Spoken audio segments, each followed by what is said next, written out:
La de las reliquias, aunque hoy nos pueda parecer extraña, fue un elemento más de la primera cultura cristiana. A medida que los primeros padres de la Iglesia, los primeros apóstoles, iban desapareciendo, a veces martirizados, partes de sus cuerpos se exponían en los sitios religiosos precisamente para que siguieran con su santidad. No podía ser menos en esta catedral, donde existe una capilla de las reliquias, aunque muy transformada, forma parte de esa cultura cristiana. Hoy en Bella Burgartis, de la mano de alguien que tiene mucho que ver con la cultura de Burgos, vamos a conocerla en profundidad.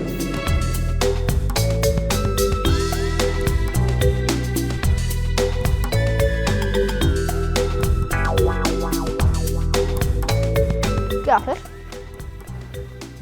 Estoy escribiendo siglas que se ven en diferentes fachadas de la catedral y que cada una tiene su significado. Fijaos, SEO, sede episcopal del obispo; SM, Santa María; IHS, Jesús Salvador de los hombres; IC, X técnica, Jesús conquista. Pues yo creo que aquí faltan Cs.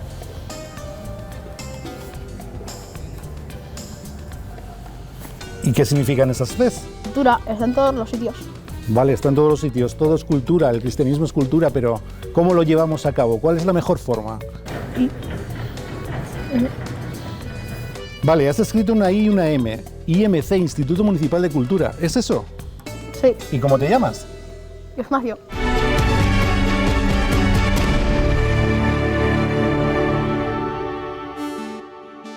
Bueno, pues ya han visto ustedes a ese niño que nos sugería que todo era cultura. Se llamaba Ignacio y está aquí hoy con nosotros. Es Ignacio González, es desde luego licenciado en Historia del Arte por la Universidad de Valladolid.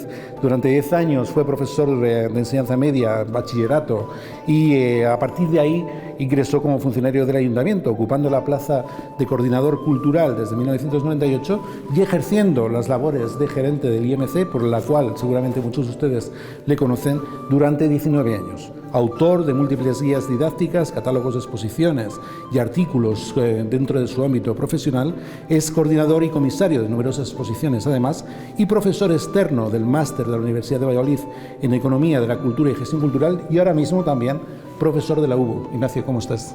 Bien, buenas tardes. Buenas tardes. Bueno, pues hemos elegido además, en tu caso, fíjate, un arcosolio, el sepulcro de Mudarra, porque de alguna forma, bueno, pues a mí que me amo la literatura, esa transición entre el romance, la tradición oral, la Castilla primigenia que se está formando, el románico que tenemos en sus formas y en este eclecticismo de una catedral, pues quería que fuera el marco incomparable para tenerte hoy aquí. Y a partir de ahí nos tienes que contar, como todo el mundo, cuál fue la primera vez, cuándo crees que fue la primera vez que entraste en esta catedral. Bueno, muchas gracias por invitarme a este programa. La verdad es que no recuerdo la primera vez que vine a la catedral, pero participar en un programa que va sobre la catedral de Burgos me hace una ilusión enorme. Porque aunque yo nací en el Hospital de San Juan de Dios, aquí a 500 metros, a los 2 días me trajeron a vivir a la Plaza del Rey San Fernando. Bueno, no puede haber una plaza más catedralicia. O sea, efectivamente, o sea, yo he vivido toda mi infancia y adolescencia en la Plaza del Rey San Fernando. Entonces, no recuerdo cuál fue la primera vez que entré a la catedral, pero sí recuerdo lo negra que era aquella catedral. Como te comentaba hace un rato, había una catedral negra que hay una generación ahora que no conoce. Me alegro por ellos, pero era distinta. Los espectadores de Bella Burgartis que han visto y las están viendo ahora mismo instantáneas de lo que era aquella catedral, con los vehículos aparcados en la fachada de Santa María, en el ábside, en todas las... Los coches pasando por la calle de la Paloma. Pasando por la calle de la Paloma. Y además utilizábamos como paso la arquería inferior del claustro, es decir, era calle abierta, donde habían estado las tiendas en el siglo XIX, en el siglo XX se abre esa calle y entonces quizás esa fue la primera vez que entré en la catedral sin saber que estaba entrando en la catedral, porque pasaba por esa acera sin darme cuenta que estaba entrando en el claustro bajo de la catedral, donde ahora está un montón de la exposición Las Edades del Hombre, precisamente. Así es.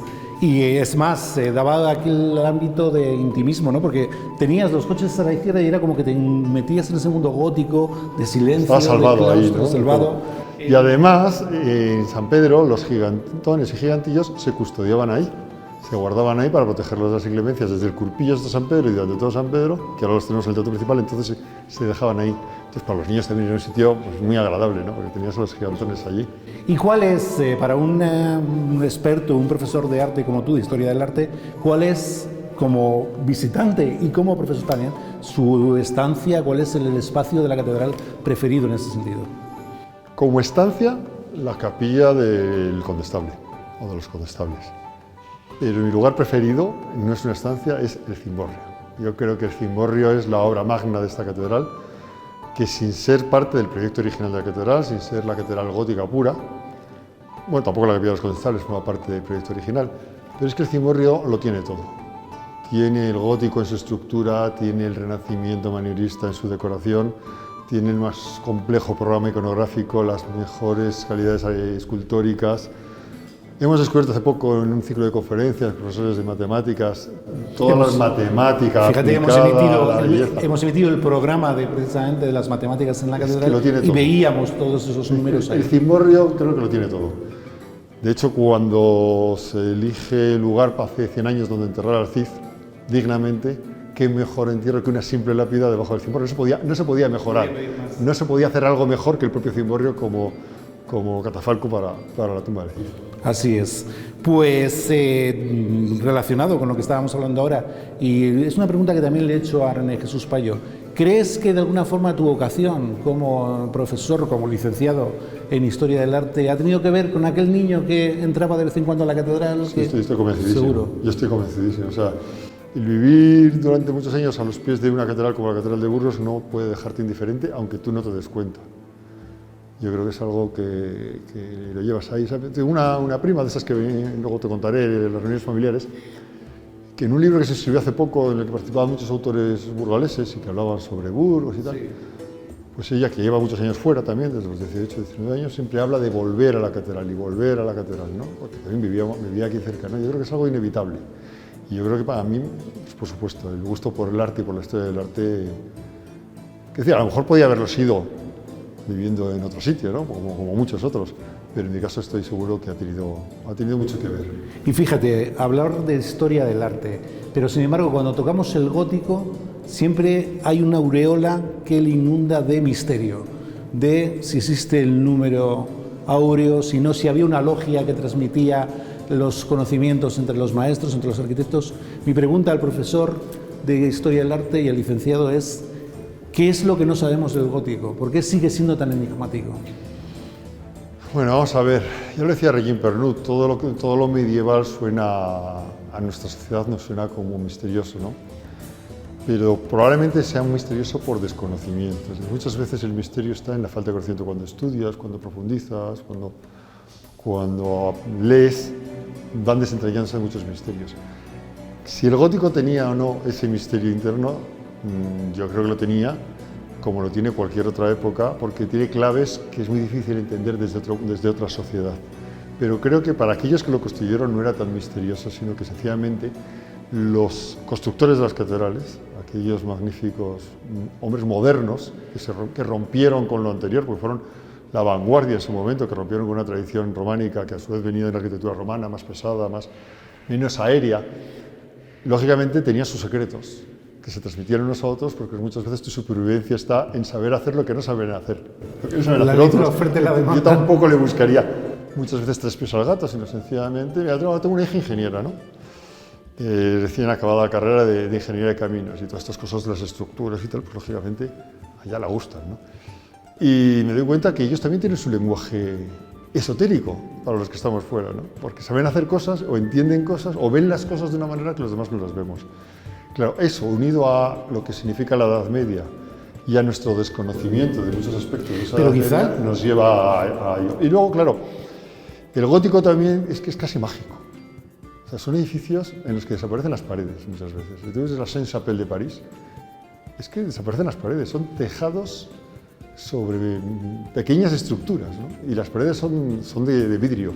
Eso es mágico, eso es todavía hoy es mágico. Ignacio, eres actualmente coordinador cultural del IMC, has sido gerente, como veíamos en tu biografía, durante muchos años. Estamos en el 8º centenario, en la celebración de la catedral, y el IMC está ahí, por supuesto, en gran parte de la programación, ¿no? Pues sí, así está. Estamos, digamos, de dos maneras. De una manera apoyando a la Fundación, lógicamente todas las actividades del centenario deberían centralizarse en alguna entidad y la IMC está apoyando a la Fundación en todo lo que puede, no solo económicamente a través de la ayuda del Ayuntamiento, sino en la logística. Y luego el propio Instituto Municipal de Cultura pues, también participa con sus actividades en el centenario. Acabamos de editar un bestseller, un pequeño bestseller, que ha sido un cómic sobre la catedral que nos ha quitado, se llora que me lo quitan de las manos, ha sido. De hecho, estamos reimprimiendo, porque los libreros nos piden ahora que vuelva. Pues fíjate, hablando de libros, y como nos gusta en Bella Burgartis hablar de libros, hoy hemos traído hoy uno que se llama, como no, La Catedral de Burgos, de Teófilo López Mata. Hemos elegido este hoy precisamente porque es una de las obras de compilación y recopilación de viejos textos, no tan viejo, el profesor de Teófilo López Mata, que nació en Villarcayo y falleció en la década de los 80 en Burgos, tiene un amplio bagaje como catedrático de historia tanto en Mallorca como en Burgos en su etapa media y final, y desde luego que lo que sí que hizo el IMC es recopilar este título que presentamos hoy y del cual además vas a leer una parte, ¿no?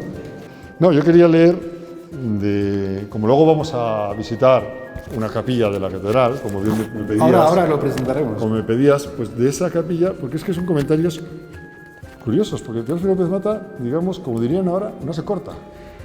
Y hace el siguiente comentario de la capilla que vamos a visitar luego. Dice: no obstante, la lamentable decoración y la mediana calidad de imágenes y relieves estampados sobre desvaídos fondos azules de su bóveda y linterna, el santuario, recogido en mística intimidad, ofrece en la inalterable inquietud de sus penumbras el tesoro de reliquias que la fe de largos siglos colocó en arquetas, bustos y brazos relicarios depositados en el retablo central, hermético y misterioso. Ya se sabe de lo que vamos a hablar. Pero fijaros, repito el comienzo porque no tiene desperdicio. Hay bastantes cosas así en el libro. No obstante, la lamentable decoración y la mediana calidad en imágenes y relieves. Bueno, pues era cáustico y vitriólico. Sí, cuando algo no le parecía que tenía calidad, lo decía. De todas formas, es que la catedral es muy difícil estar al máximo nivel siempre. Pues queremos ver esa capilla de las reliquias de tu mano y además nos las vas a explicar porque además forma parte también de tus recuerdos familiares con la catedral. Correcto. ¿Qué hacías ahí una celebración con tu familia? Te cuento, sí, vamos a ver, cuando me dijiste que eligiera un lugar, pues sí que me acordé de la capilla de las reliquias por una razón. No es que sea el mejor sitio de la catedral, ni mucho menos. Es más, mucha gente probablemente haya pasado al lado y ni se haya dado cuenta. Pero yo me acordaba que mi familia, que somos una familia bastante grande, los González, por la parte de los González, pues tenemos un tío sacerdote, el hermano de mi padre, y cada vez que nos juntábamos por una celebración familiar, una Navidad, el cumpleaños de mi abuela, cosas de este tipo, el aniversario de mi abuelo, pues nos decía una misa en la capilla de las reliquias que le dejaban prestado, decir que misa en la capilla de las reliquias. Yo algunas veces le ayudé de monaguillo, otras veces algún primo mío. Y hacíamos ahí la misa y luego ya nos íbamos a comer lo que correspondiera. Nos metíamos todos allí, porque la capilla es muy pequeña, nos metíamos toda la familia allí. Y tengo ese recuerdo de las misas, además, misas de espaldas al pueblo, porque la capilla, los retablos son todos retablos pegados a la pared, no había ningún altar separado de la pared, entonces para mí también es una...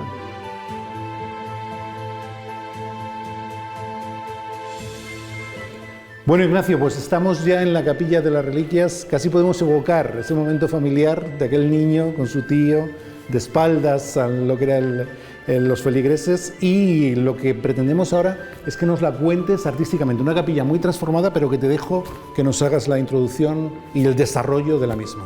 Estamos en un lugar que muchas veces pasa desapercibido porque lo que tenemos justo detrás de este retablo es la nave sur de la catedral.